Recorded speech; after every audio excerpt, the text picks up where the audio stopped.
Good morning, sir. Good morning.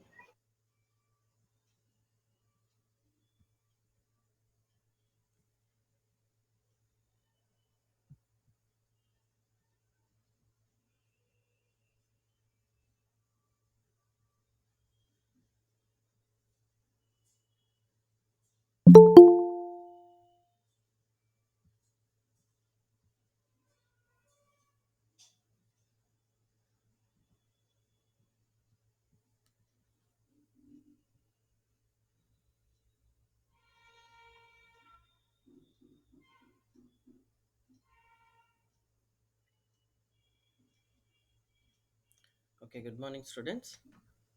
So, Good morning, sir. today we'll deal with signal transduction pathways and mechanism of hormone action is one part of this. And in previous class, we have discussed about different types of ligands and different types of receptors. So, I'll have a quick recap of what we have learned and then we'll go to the next topic.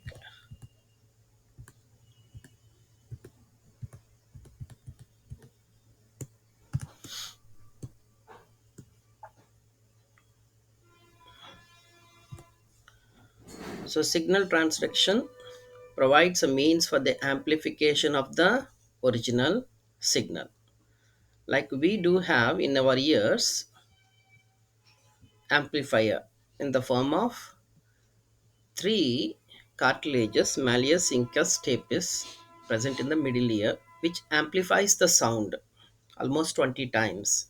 Likewise, the hormone, which is a signal, is released in picogram quantities. That means it is very less, millionth of a gram I have said before. In such case, the effect will also be very less. But here it is the process, that is transduction, which is responsible for amplifying this. Amplifying what? Amplifying the effect of the original signal. The concentration is same. Concentration is not amplified. It is the effect that is amplified. And how the target cell responds? Somebody join after the class, they cannot join. Okay,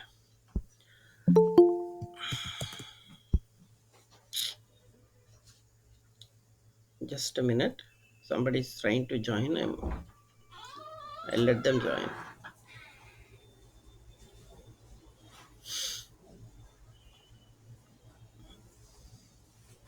When I wait, nobody comes.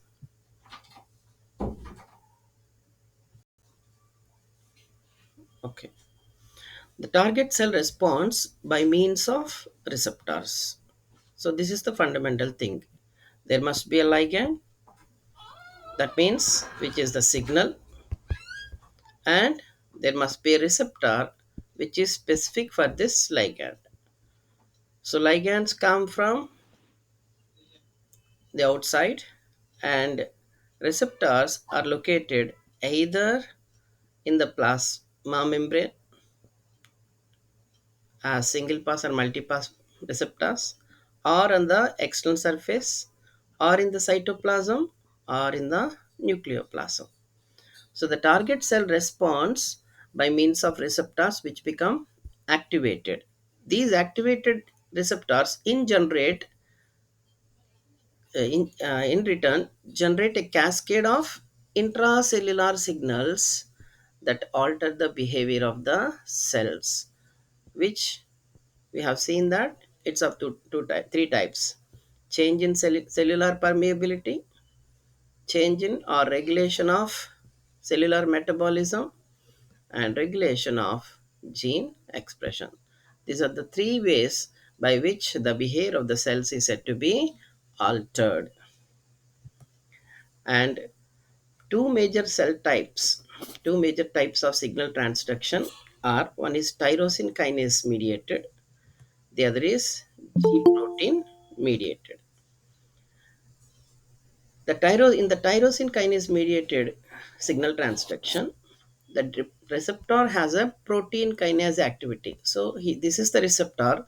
This receptor itself acts as an enzyme. What is that enzyme? Tyrosine kinase. And it is involved, it's having the process of, one is activation, the other is said to be autophosphorylation. The ligand gets activated, the receptor gets activated when ligand binds to the extracellular domain. So if this is the ligand, if the ligand binds to this, if this is the plasma membrane, this is the intracellular domain, and this is the extracellular domain of this particular receptor. So when the ligand binds to the extracellular domain, the receptor, which so far is inactive, why it is inactive? Because there is no ligand receptor complex being formed. Now it becomes active. So activation of the receptor, which acts as an enzyme, is done only when the ligand binds to the receptor and the ligand receptor complex is formed. Next one is, here there is an intracellular domain, or we can call it as cytoplasmic domain. So this cytoplasmic domain gets activated so that it is activating the target protein involved in a particular activity within the cell. So this activation of cellular domain or cytoplasmic domain is accomplished by phosphorylation. So how phosphorylation takes place? By the addition of phosphate. Where from this phosphate comes? By the breakdown of ATP. So breakdown of ATP takes place releasing phosphate. This phosphate gets attached to the cytoplasmic domain of the receptor, and in turn this receptor now binds to a target protein. This we call it as autophosphorylation. So how this autophosphorylation takes place? Because the enzyme, it's the receptor is a protein which itself acts as an enzyme. What kind of enzyme? Kinase. What is a kinase? Which transfers a phosphate group onto another substrate. And the second one is G protein mediated. The ligand receptor complex interacts with the G protein. So far in tyrosine kinase mediated, there is only one receptor here and one ligand binds to this. Now, in addition to these two, there is another protein called as G protein present towards the cytoplasmic domain. So, with this G protein, the receptor binds, and the action encoded in the ligand or hormone or first messenger or chemical messenger, whatever it may be called as ligand, it can be called as hormone, and any other, it is a chemical messenger, it is the first messenger. So when it binds to the receptor, it in turn activates another protein called as G protein, and this G protein is responsible for the intended action of the ligand.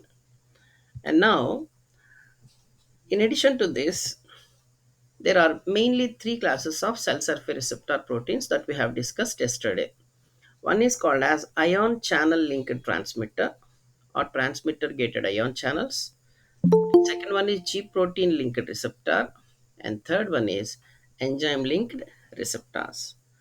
And coming to these three things, before going to this, I would like to mention the general mechanism of hormone action so that you can understand what is going to happen. Then we'll go to the slides. Hormones are generally of three types. We have seen it. Can anybody tell me what are the three types of hormones based on chemical nature? Polypeptide hormones. Peptide hormones, sir. Very good. Proteins are peptide hormones, Peptide hormones. Steroid hormones. steroid hormones, Uh, amino derivatives. Amino acid derivatives. derivatives, sir. Tyrosine amino Very good. Biological amines are derivatives of the amino acid tyrosine. That is what you have to remember. Derivatives of the amino acid tyrosine. So coming to their chemical nature,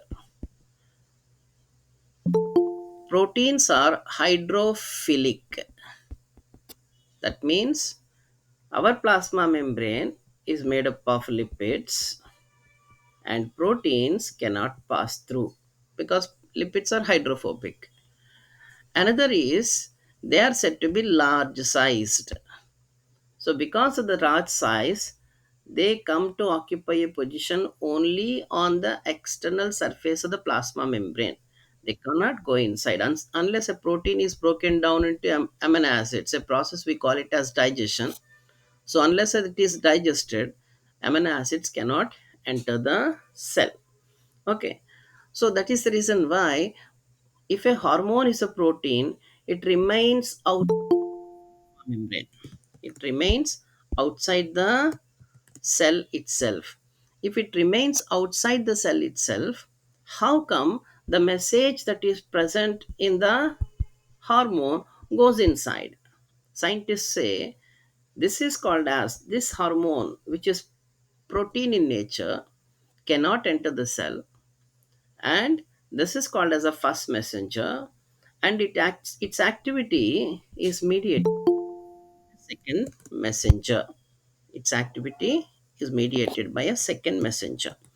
Whereas coming to the other two, one is said to be steroid hormone, the other is said to be derivative of amino acid. I've just told you that proteins cannot enter the cell because they are large sized, whereas tyrosine, which is an amino acid, because of its smaller size, it can enter the cell easily. In that case, proteins remain outside, whereas the derivatives of amino acids can pass through the plasma membrane and reach the inside of the cell. So, here there is a derivative of amino acid. This is another hormone. It can enter the cell. For both of these, there must be something that can recognize that okay, this message is for cell has to recognize that this message is for me. So here, for both these cases, in order to recognize the protein hormone, there is a receptor located on the cell surface. We call this as cell surface receptor, and there is a receptor located inside to bind and recognize that it is the messenger, chemical messenger, that is responsible for activating or inactivating the cell itself. So the cell has to recognize for which side receptors are present. In that case, what happens is there are two types of receptors. One is called as extracellular receptor or cell surface receptor or membrane receptor, and the second one is called as cytoplasmic or intracellular receptor. But what happens is there is a third kind of this thing hormone, that is steroid. Steroids are said to be by chemical nature, they are hydrophobic in nature. They are hydrophobic in nature. Why? Because they are derivatives of cholesterol. Cholesterol itself is a lipid molecule. We know that lipids are soluble in lipids. So these are steroid hormones are lipid soluble. So the testes have released testosterone. The adrenal cortex has released glucocorticoids, or the ovary has released estrogen. All these are steroid hormones. These steroid hormones can pass through easily through the lipid membrane because they are hydrophobic and lipid soluble. And now comes into the cell, there another ligand or hormone. It has to be recognized. For this also there is another receptor. So all these are said to be recognized by three different kinds of receptors. One for protein hormones, the other for steroid hormones, and the other for biological amines. As many as protein hormones are there, for each one there is a specific receptor. One receptor is not going to recognize proteins or all the ligands in the cell or outside the cell. Likewise, one receptor is not going to recognize testosterone, estrogen, mineralocorticoids, glucocorticoids, all in the same way. No, what happens is every receptor is specific for particular ligand. And one more thing is that in addition to the cytoplasmic receptors, when we go to the cell, there is a nuclear membrane with nuclear pores. Okay, and the same receptor, sorry, the same ligand which has passed through the plasma membrane, for example, biological amine, or the same ligand which has passed through the plasma membrane, that is a steroid hormone. Both these, if they can pass through the plasma membrane, even the nuclear membrane is made up of lipids and there are pores inside. That means they can pass through even the nuclear membrane and they can reach the inside. So, a biological amine can get inside the nucleus, and there is a lipid soluble steroid getting into the nucleus. And now the nucleus has to recognize, unless otherwise, it cannot trigger any response inside the nucleus. What is the response in the nucleus? The nucleus is made up of chromosomes. Chromosomes are made up of DNA. DNA, parts of DNA are called as genes. Genes have to be expressed so that proteins can be synthesized. These proteins can result in a phenotype, or they can act as an enzyme to perform a metabolic activity. That is what a cellular response is. In order to perform that cellular response, the nucleus has to recognize this. So here inside the nucleus also there are receptors. So, thus, intracellular receptors are of two types. One is cytoplasmic receptor, which is present within the cytoplasm itself, where it can recognize both the steroid as well as biological amine hormones. And the second one is nucleoplasmic receptor, which can recognize and bind with only the only the ligands which are said to be again steroidal and biological amines. In all these cases, when you observe what happened, this particular hormone or ligand, which is proteinase, can neither enter cytoplasm, can neither enter nucleoplasm, and it remains always outside. And this only requires a second messenger, but not the other two. Thus, protein hormone action is mediated by second messenger, whereas the activity of the steroid hormones and biological amines is not mediated by second messenger, rather it is direct. And how this takes place? For example, if it is a derivative amino acid like thyroxine, so this is the plasma membrane, and this ligand thyroxine has entered the cell. Now the cell has to recognize it. So one way is there is a cytoplasmic receptor binding to this, where this is responsible for initiating a cellular response. So what is a cellular response? It can be anything. It can be a change in the cell permeability. It can be what I've said, regulation of metabolism. These three things you have to remember. And the third one is regulation of gene expression. So if it is bound to a cytoplasmic receptor, it is a cellular response that is taking place inside the cytoplasm itself. That means it is nothing but metabolism. If it affects the membrane permeability, opening up of the channels, if the receptor is said to be ion channel linked, then what happens? There is something that gets inside. That is what we call it as change in cellular permeability. So that's some ions enter the cell. Or let us feel, let us see, let us consider here for metabolism enzymes are required, and these enzymes are not present in the cytoplasm. Enzymes are not present in the cytoplasm. Now what has the cell to do? The cell has to synthesize proteins which can act as enzymes. So in that case, the cellular metabolism cannot happen. So this cannot happen. In that case, what happens? The plasma membrane through which, sorry, the this biological amine which has passed through the plasma membrane, now it can enter the nucleus even. So this through the nuclear pores enters the nucleus. Once inside the nucleus, there is another receptor which binds with it, and this we call it as nucleoplasmic receptor.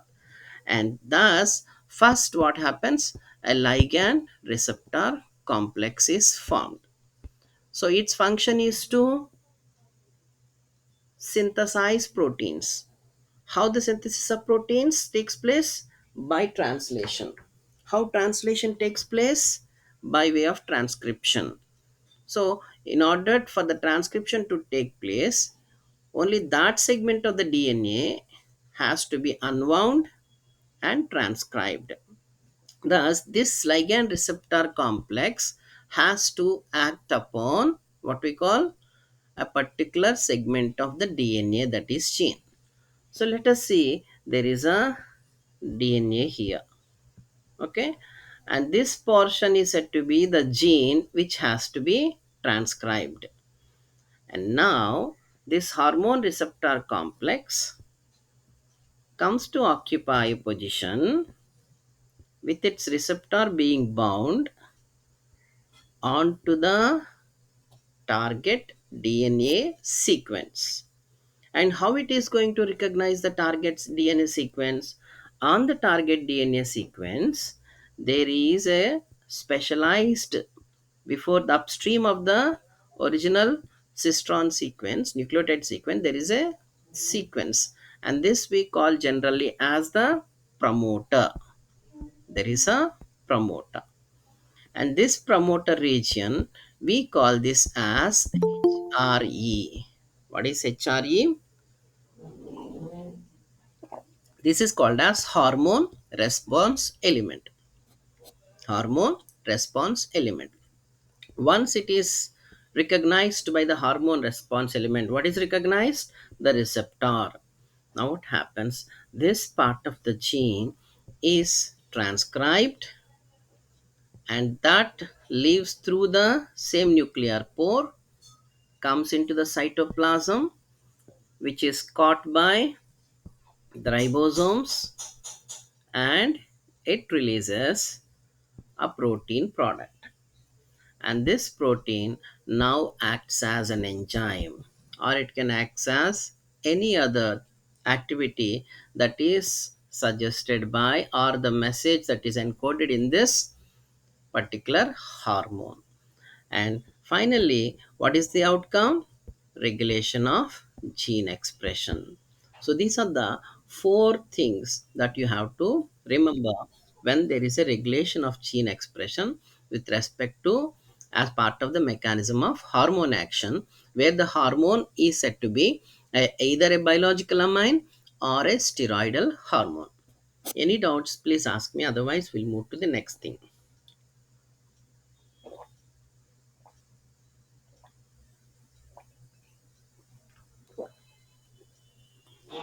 Please continue, sir. Okay, thank you. Now, there is a protein hormone. So now again, what has happened here? There is a plasma membrane and there is a nuclear membrane. So here we have a protein hormone. So this is the ligand. So the ligand comes near the cell, and now this is recognized by a receptor located on the cell surface, which we call it as cell surface receptors. And cell surface receptors can be peripheral, extrinsic, or they can be intrinsic. The intrinsic receptors or proteins can be either single pass, that means they just have an extracellular domain which faces the extracellular fluid, and a cellular domain which faces the cytoplasm, and thus it passes through the plasma membrane only once. Whereas there are other kinds of proteins which act as receptors. These are intrinsic proteins, and these pass multiple times. For example, there is a G protein coupled receptor we have discussed in the last class.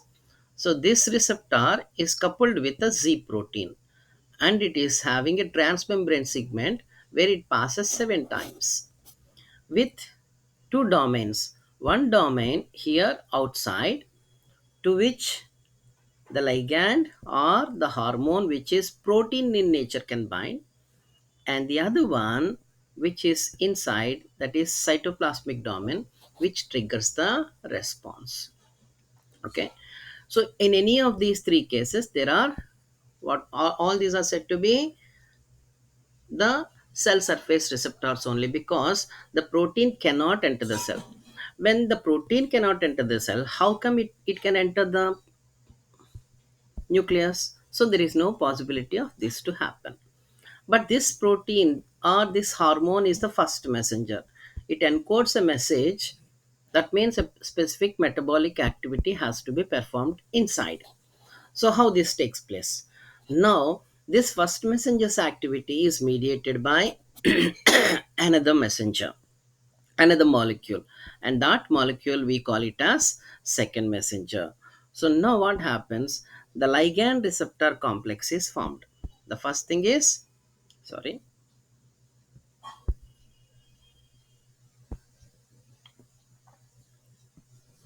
so first thing is that the ligand receptor complex is formed. So after the ligand receptor complex is formed, what is going to happen? Now the like how the ligand receptor complex have formed, the ligand, the hormone binds with the extracellular domain. This where this binds that, and now there is an intracellular domain, and this intracellular domain now, if it is a G protein coupled receptor, if it is a G protein coupled receptor, what happens is it binds to it. There occurs a conformational change in this protein, and it binds to an adjacent nearby protein called as G protein. So this G protein has three subunits: alpha, beta, and gamma. So alpha is said to be bound with GTP, hence we call it as G protein. Why this is G protein? This protein is binding with guanosine triphosphate. So alpha binds with GTP. Now what happens is there is alpha, beta, gamma. Once the ligand receptor complex is formed, once the receptor changes its conformation and comes in contact with the Z protein, now what does the Z protein do? The Z protein now is activated, where the alpha chain along with the GTP, alpha chain along with GTP gets separated. So alpha chain is separated and beta and gamma are together. Now this alpha chain with this GTP, with its GTP, breaks down the GTP to produce GDP and inorganic phosphate. GTP and inorganic phosphate. So once the phosphate is released, in any cellular response, what you have to remember is most of these are said to be, the responses are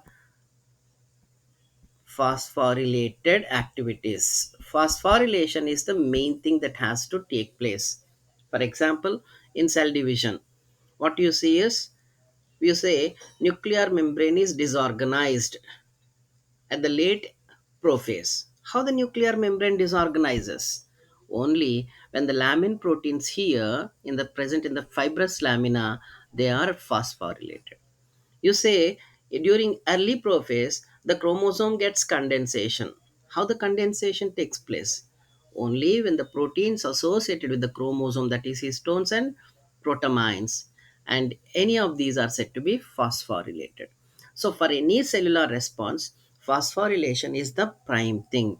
That is the reason why glucose, when it is broken down in the presence of oxygen, it releases carbon dioxide, water, and energy, and that energy can be utilized by the cell. but cell will not utilize. How the cell utilizes energy? Not in any form, but in the form of a phosphate.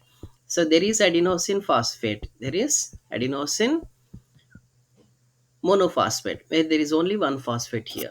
Diphosphate, there are only two phosphates here. And during what we call cellular respiration, glycolysis followed by Krebs cycle and electron transport chain, here the third phosphate is added, and this now ADP is now turned into ATP, and this third bond is said to be highly rich in energy. So when this bond is broken, ATP is converted into ADP, and the energy that is utilized, the release is utilized. That is what we say. How the energy is utilized? It is not just the energy, but the phosphate that is released. So this phosphate is utilized in various phosphorylation activities so that cellular response takes place. That is how this takes place. So here, once the phosphate is released, and this phosphate is responsible for phosphorylation of certain target proteins within the cell, and a particular activity of the cell is said to be done. So this is how a protein hormone functions.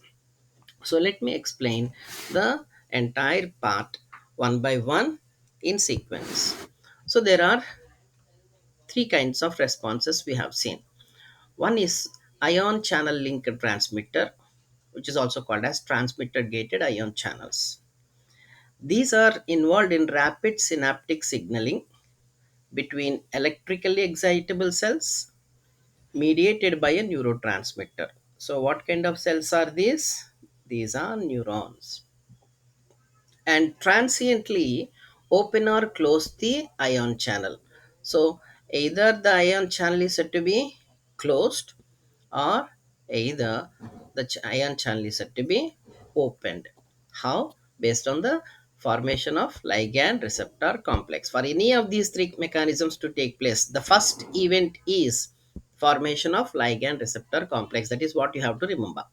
So this briefly changes what?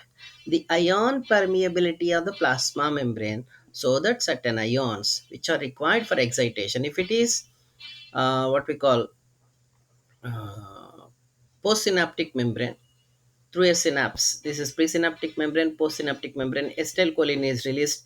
Acetylcholine that is released binds with the acetylcholine binding receptor present on the surface of the postsynaptic membrane.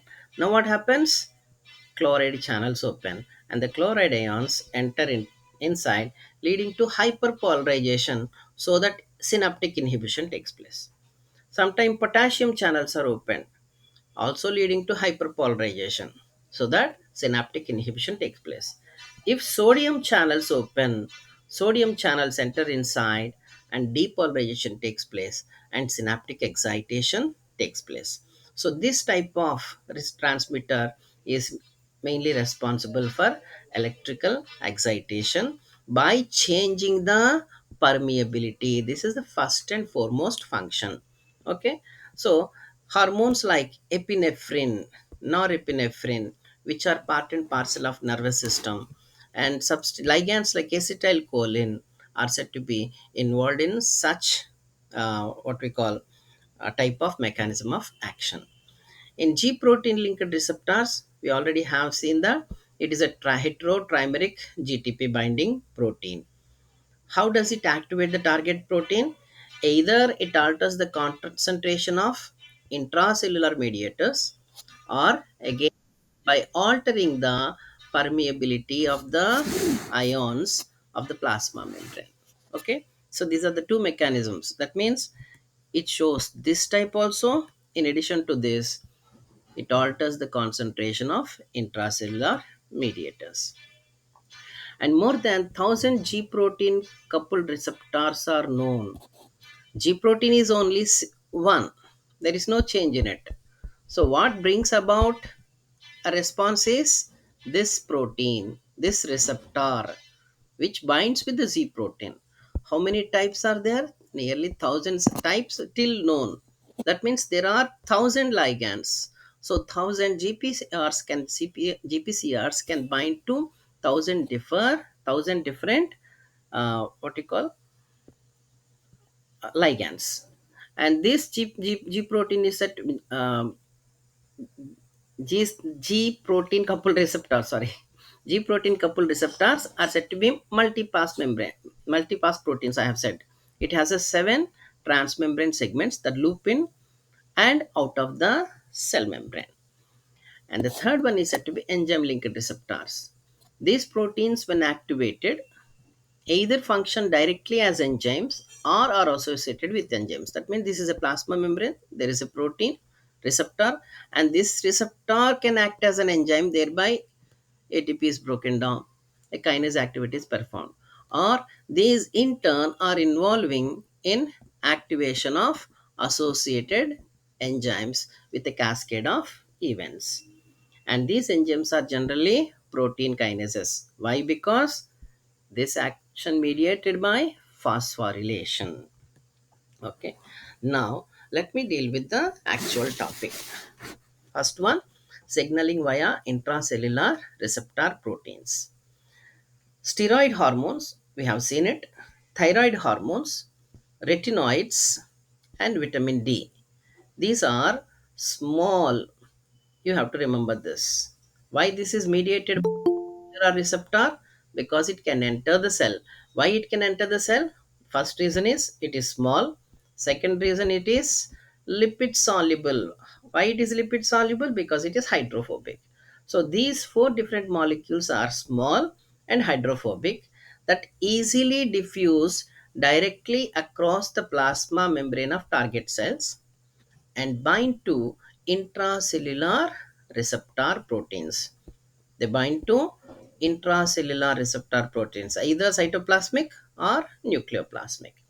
So these ligand bindings, that means ligand receptor complex formation, activates the receptor, activates the receptors, which then directly regulates the transcription of specific genes. Okay. The intracellular receptors bind to specific DNA sequences adjacent to the genes that these ligands regulate. That is what I have said. This particular DNA is having so many genes, but we are concerned with the transcription of only this gene. So this gene said to be having a DNA sequence adjacent to it, to which this ligand receptor complex binds, and so that gene expression is said to be regulated. Example is cortisol. What is cortisol? It's a glucocorticoid secreted by the adrenal cortex. Cortisol receptors, that means once this is the cytoplasma membrane, cortisol comes, there is a receptor that can bind with this. So this is the cortisol receptor. Cortisol receptors are located in the cytosol. Where they are located? They are in the cytosol. And they bind to DNA only after ligand binding takes place. So the general rule is ligand receptor complex should be found.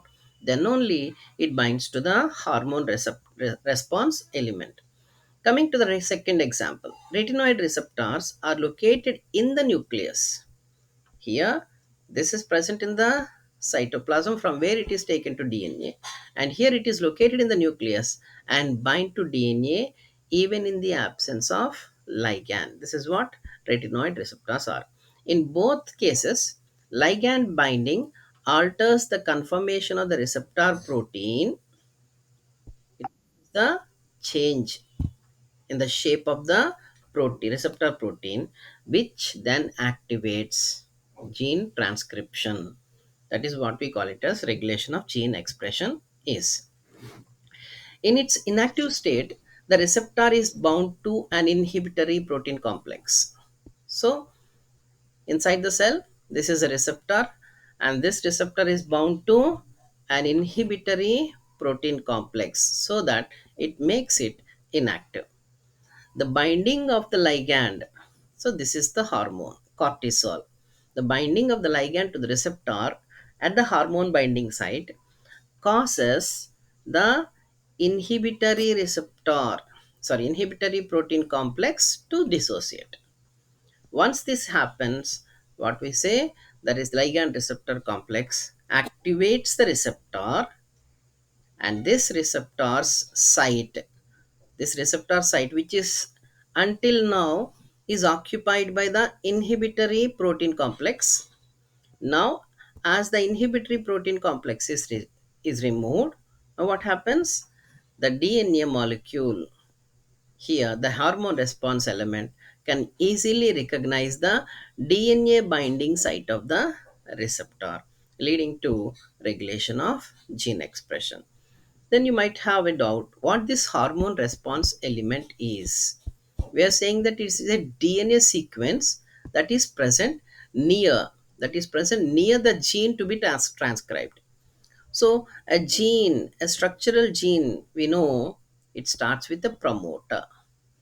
Okay, so where the RNA polymerase binds and transcription takes place. So in order to initiate transcription, RNA polymerase has to bind with the promoter. And in order to initiate the transcription of only this gene, which is there is a promoter called as hormone response element, it requires, what does it require? It requires the binding of ligand receptor complex. Okay, so let's see the example here. So there is a hydrophobic hormone. In other words, lipophilic hormone. Hydrophobic means it's not water soluble. Lipophilic means it is lipid soluble. Whatever it the case may be, this receptor, so this ligand, this hormone enters the plasma membrane, passes through the plasma membrane and reaches the cytoplasm by the process of what we call it as diffusion. So once it enters the cytoplasm, it binds with the cytoplasmic receptor. Now what happened? What is this complex is called? What is this complex is called? Ligand Cytoplasmic receptor complex. like Ligand receptor complex. Excellent. A ligand receptor complex is formed. So this hormone is recognized by a cytoplasmic receptor. Now we are saying that the same hormone which is lipophilic, when it can enter the plasma cytoplasm through the plasma membrane, it can even enter the nucleus also. Now what happens? The same one passes through the nuclear pore and reaches inside. Now it is recognized by the second type of receptor. What is the second type of receptor? nucleoplasm. Excellent. Nucleoplasmic receptor. So it can be recognized by a cytoplasmic receptor, which triggers a cellular response. Or if it goes inside, why it has to go inside? Here, if it is bound to a cytoplasmic receptor, this phosphorylates certain enzymes present within the within the cytoplasm, so that metabolic activity is performed here. If this enzyme is absent, what happens? Metabolism cannot be produced, metabolism cannot be regulated. So first we need an enzyme. What is an enzyme? Enzymes are nothing but proteins. So proteins have to be synthesized from where? From mRNA. From mRNA means DNA has to be transcribed, and for this reason, where the enzymes are said to be synthesized, it goes inside, so that nucleoplasmic receptor and ligand, that is hormone, bind to form again a ligand receptor complex inside.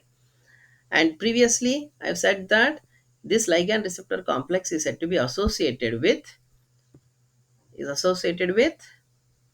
an inhibitor protein complex. So this inhibitor protein complex, once the ligand receptor complex is formed, it is said to be removed. So what is the advantage of removing the inhibitory protein complex? Now, this receptor, which is nucleoplasmic, is having a site here, and this site is for DNA binding. So far, it is occupied by the inhibitory protein complex, and now this is said to be unoccupied and it is open. And now this ligand receptor complex come to occupy a position in the with the DNA on the target gene, and this target gene is having a promoter, and this promoter is called as hormone response element. So it binds with the hormone response element. Once it binds with the response element with the DNA binding site located in the receptor, that is said to be released by the release of inhibitory protein complex after the formation of ligand receptor complex. What happens here? Transcription takes place, mRNA is produced. mRNA leaves through the nuclear pores and is said to be caught by the ribosomes, and it results in the protein formation, and this protein is involved in regulation of metabolism. Is it clear? Yes, sir. Yes, sir. Good. Now we coming to the most crucial one. It is somewhat tricky and you have to listen carefully. If you can't understand, please ask me, I'll be explaining you. I'll share this entire PPT with you. You can read out and note the points later. So first one is signaling via cell surface receptors is of many types. One is second messenger mediated, as I've said before. The other is said to be G protein linked. First, we'll start with signaling via G protein linked cell surface receptors. Okay, G protein coupled receptors are the largest family of cell surface receptors. They bind to diversity of hydrophilic. Remember, when it is a cell surface receptor, the hormone or ligand is always hydrophilic and it is large in size and it cannot enter the cell. So, what kind of molecules these are? These can be hormones, these can be neurotransmitters, small peptides, even in some cases, GPCRs mediating certain amino acid and fatty acid derivatives also. They are not concerned with hormones. We are concerned with hormones means these are said to be hydrophilic and large in size. Okay, proteinous hormones. So when these ligands bind to the GPCR, the receptor changes its conformation. Okay, remember conformation, it is O, not I. Conformation is different from conformation. Conformation means change in the shape. Why the change? How the change in the shape? Why the change in the shape has to take place? We know there are lipids in the plasma membrane. Can anybody tell me why we have lipids in the plasma membrane? Why not proteins and carbohydrates? Why only lipids? Due to small size, sir. No. They are in hydrophobic in nature. What makes them what is the advantage if they are hydrophobic? It is easily soluble in water. It is easily soluble. They cannot soluble in insoluble in water. They are insoluble in water. Then what is the advantage there? Permeability of cell of molecules. It can't allow the fluid into the cell, sir. It cannot. They can pass through only Sir, selected it can't allow the fluid micromolecules. outside of the cell, sir. Why it can? Why? What Cell, happens? Water is not allowed. cell is made up of water content. If Sir, you cell are, లో ఎక్కువ water content ఉంటుంది sir. if you are saying lipids are said to be what we call not allowing water, please refer books. What the book says, there is no channel for water molecule to enter. There are sodium channels, chloride channels, potassium channels, calcium channels, so many. But there is no water channel except in mitochondria and outer nuclear membrane. There are aquaporins.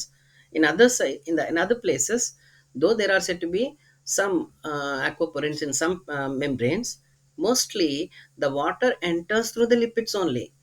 Before, what the scientists say is, before the hydrophobic tail recognizes the hydrophilic nature of the water molecule, because it is of smaller size or with its rapidity, it passes through the lipids so fast that that even the hydrophobic nature of the lipid cannot recognize. Then what is the advantage of this? So first thing is this one only. We are when the according to the evolutionary concept of oparin, where there is chemical origin of life. According to chemical origin of life, here this is C, where sorry, in the sea life originated. So life originated in the sea. So when life originated in the sea, there is water everywhere. So when there is water everywhere, these chemical molecules come to combine together. Let's say this water is having, this sea water is having, lipids are there, proteins are there, carbohydrates are there. So proteins are said to be formed into a membrane. But proteins, we know they are water soluble, they are hydrophilic, so that this cannot maintain the intracellular environment. And this model is said to be not accepted by the cell, maybe in due course of evolution. Let's say carbohydrates, they formed into a membrane, and this is also water soluble, so that intracellular environment cannot be maintained.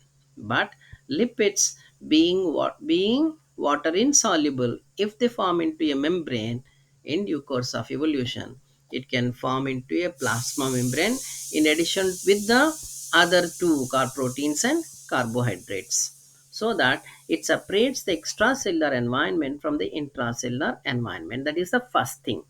The second thing is, Singer and Nicholson's, according to Singer and Nicholson's, what is that model? Can anybody tell me? Fluid mosaic model, sir. Fluid mosaic model. Model. It says that plasma membrane is quasi-fluid. It is quasi-fluid. That means it is neither fluid, neither solid. It is a way in between. When you do actually, if this is my skin, I'm touching this skin, so I'm poking this. What happens? The cells go inside, and when I remove, it comes back to its normal position. Does it mean that my skin is elastic in nature? No. Why? What happens is, if it is water, I can place my finger easily, and water molecules are loosely arranged, loosely packed. Likewise, lipid molecules are also loosely packed, but somewhat this looseness is said to be somewhat more together than with respect to the water molecules. Thus it is not completely liquid, it is said to be quasi fluid. So whatever the molecule that is present inside, if it is a lipid molecule, there are two lipid molecules. In between these two lipid molecules, there is a protein molecule. So because the lipids are said to be quasi-fluid in nature, this protein molecule, if it wants to change its place from this place to that place, or if it wants to turn upside down, the lipid molecules will not stop it, because they are not solids. So they can adjust themselves, and they can bring about a change in the conformation.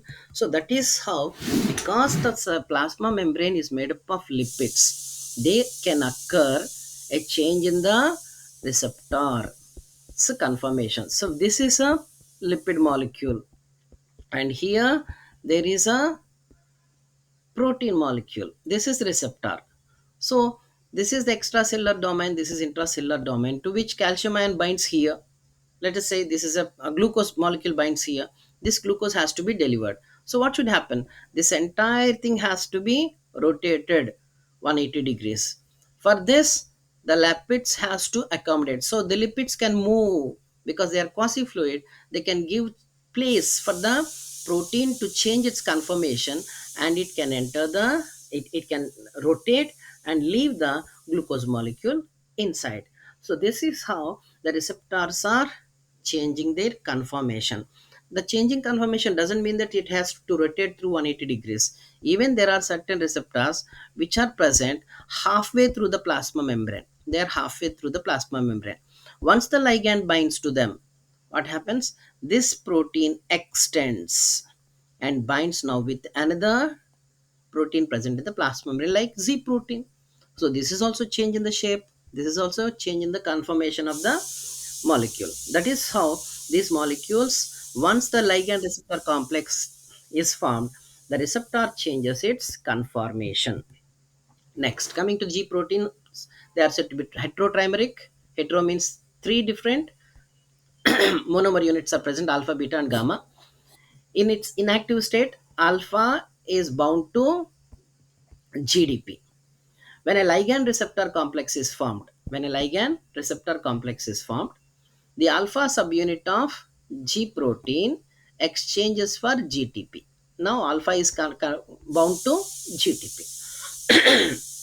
Then the alpha subunit is, so along with GTP, is separated from beta and gamma subunits, and this alpha GTP now hydrolyzes GTP to ZDP and inorganic phosphate, and this inorganic phosphate is involved in phosphorylation, triggering a cellular response inside, and this GDP now binds with the alpha, and which makes it inactive again. So binding of GDP makes it inactive, binding of GTP makes it active. Now after it becomes inactive, it comes back together with the beta and gamma, and the same G protein is said to be formed, and it comes in contact with the receptor once again for the next activity. That is how it takes place. So let me show this in this way. So this is the lipid membrane, lipid bilayer, and there is a G protein coupled receptor, and this is the, what is this, can anyone tell me after hearing all this, these three units?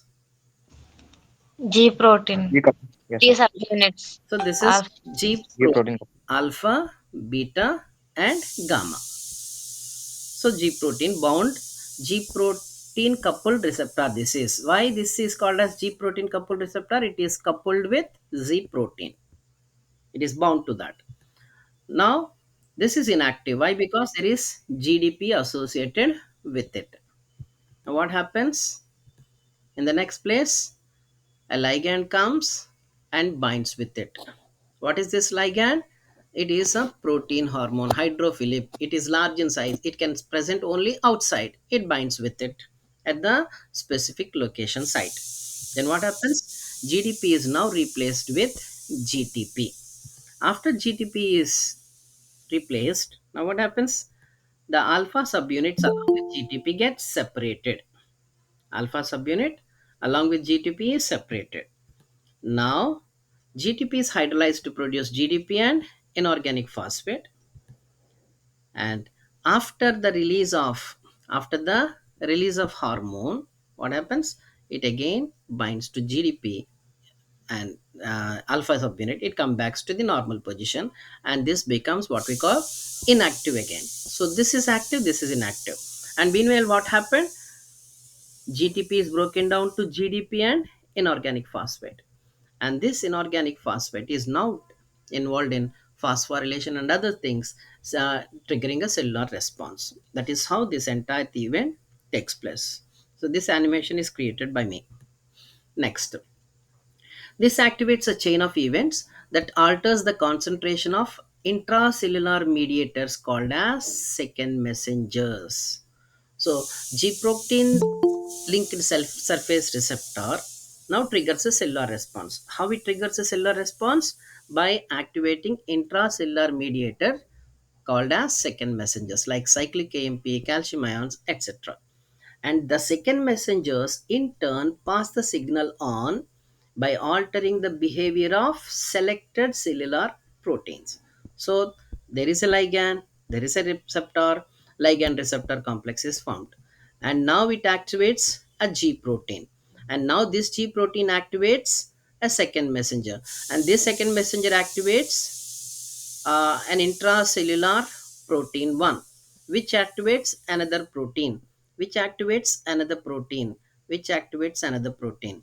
In this entire thing, what is happening is molecule, the hormone molecule is one, receptor is one, G protein is one, but the second messenger molecules are many, and these second messenger molecules cleave a number of inactive proteins inside and make them active. So these are many, and which in turn cleave a number of other proteins. Thus, the cellular response which started with this much is said to be very large. That is how this chain of events involved in a larger threshold of responses.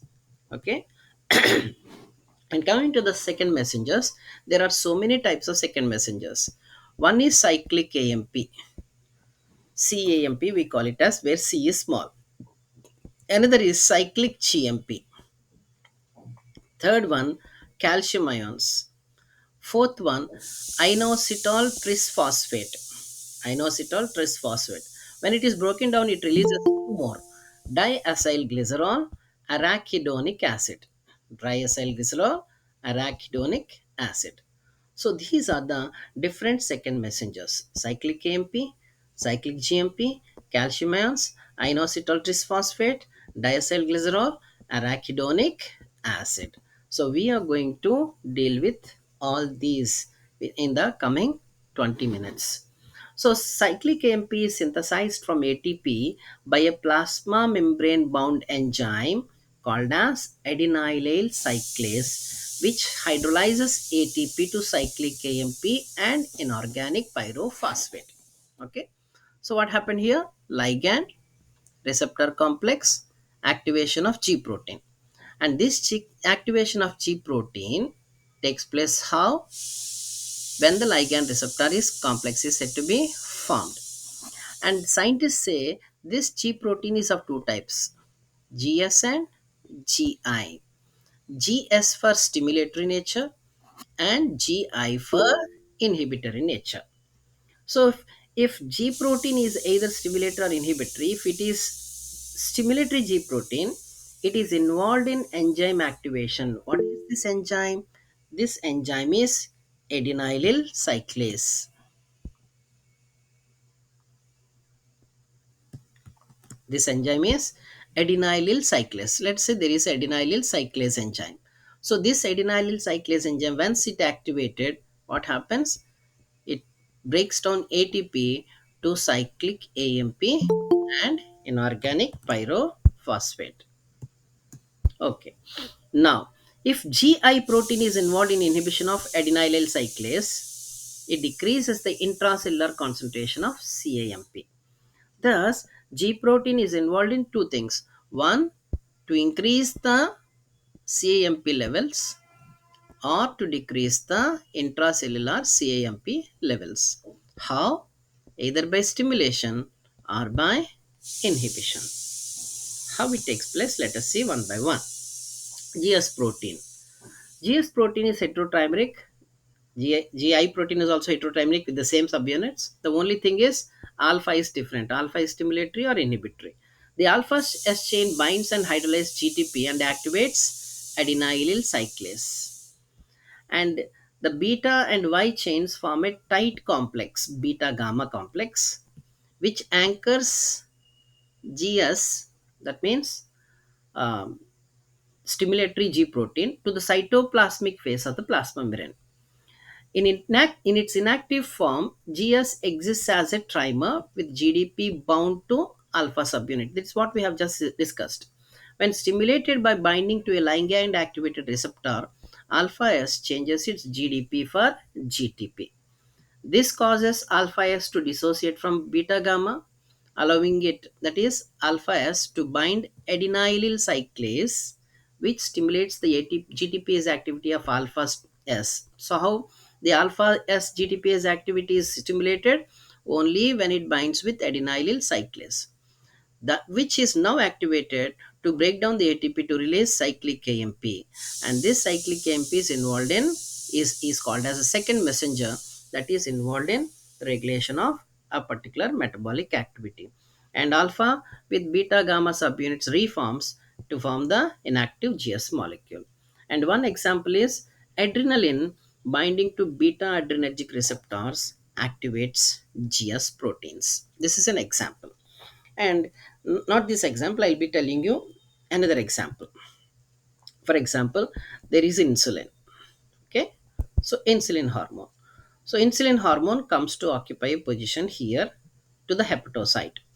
So there is a protein receptor. So this receptor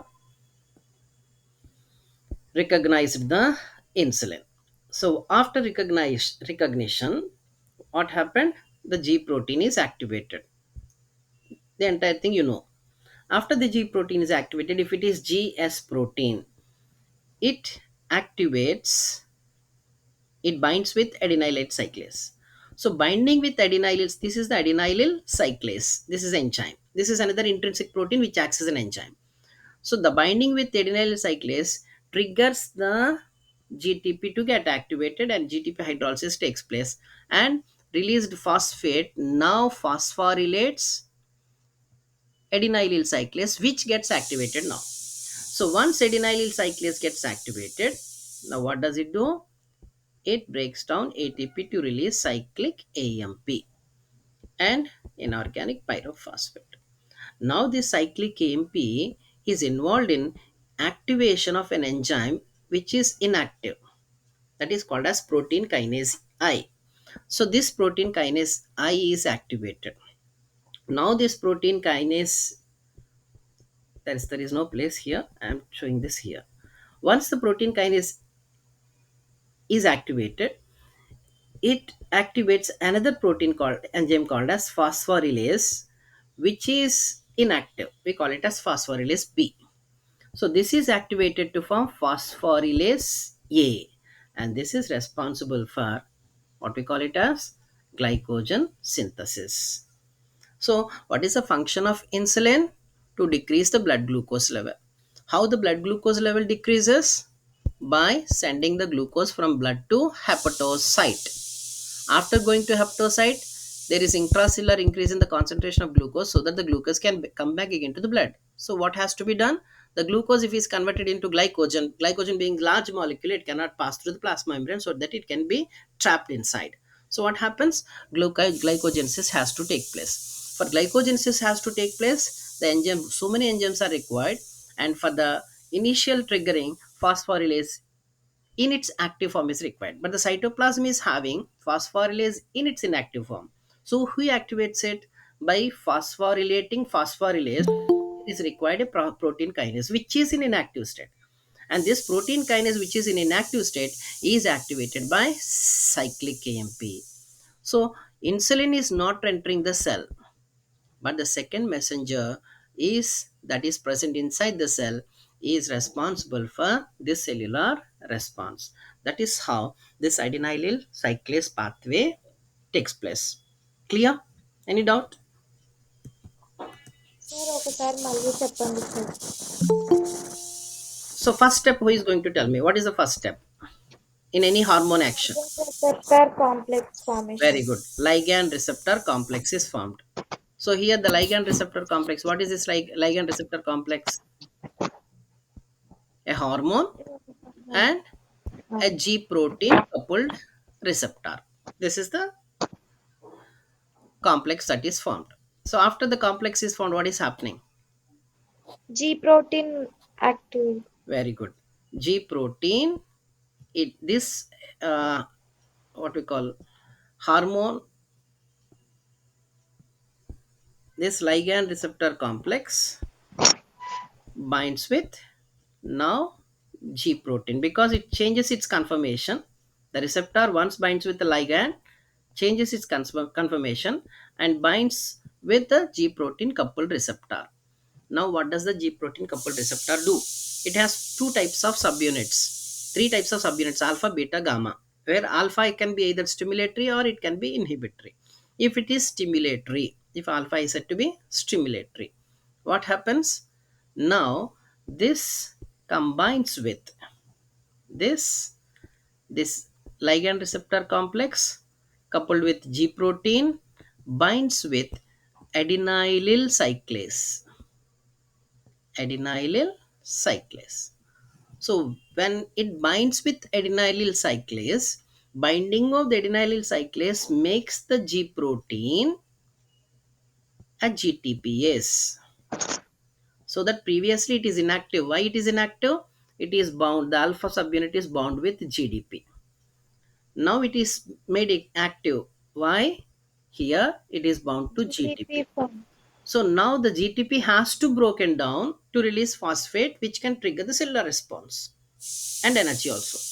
And in order to happen, the binding of the G protein with adenylyl cyclase makes it activates the GTPase activity. Now the G protein is involved in breaking down the GTP, and GDP and inorganic phosphate is released. And this inorganic phosphate that is released binds with adenyl cyclase, binds with adenyl cyclase, and now adenylyl cyclase is activated. This enzyme is activated.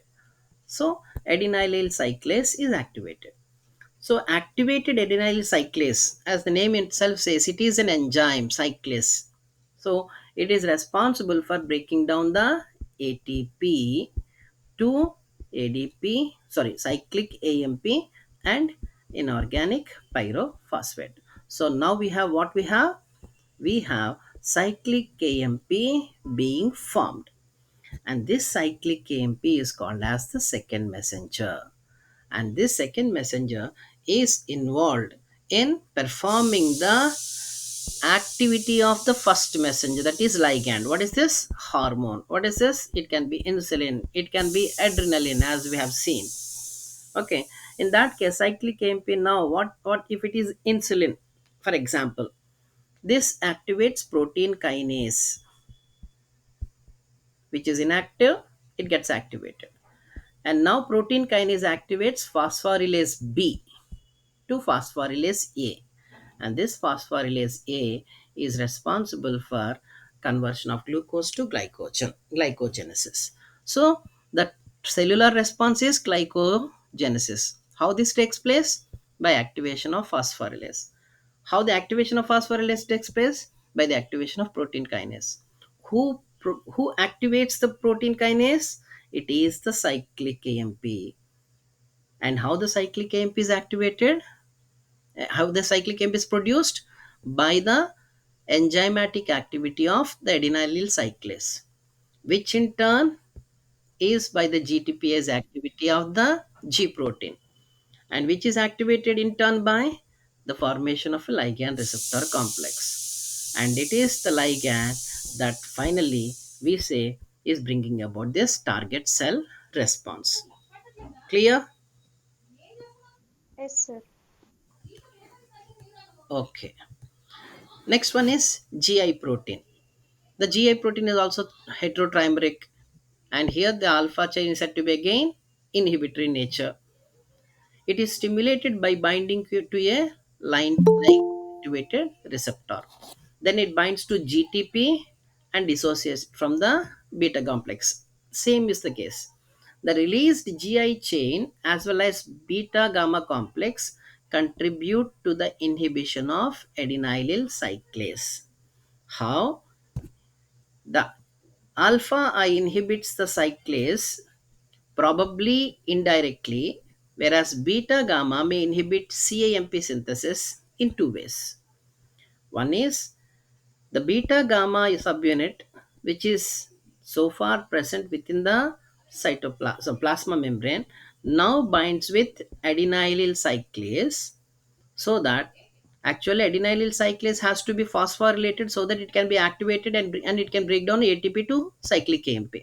Now adenylyl cyclase is bound with not phosphate but with beta gamma, so that it gets inactivated, and also indirectly binding to any free alpha size subunits in the same cell, thereby preventing them from activating cyclase molecules. So once alpha and beta gamma separated, beta gamma can bind with adenylyl cyclase so that it is inhibited, or the beta gamma can bind with the alpha S subunit if at all present in the cell, so that there is no access of alpha S subunit to adenylyl cyclase.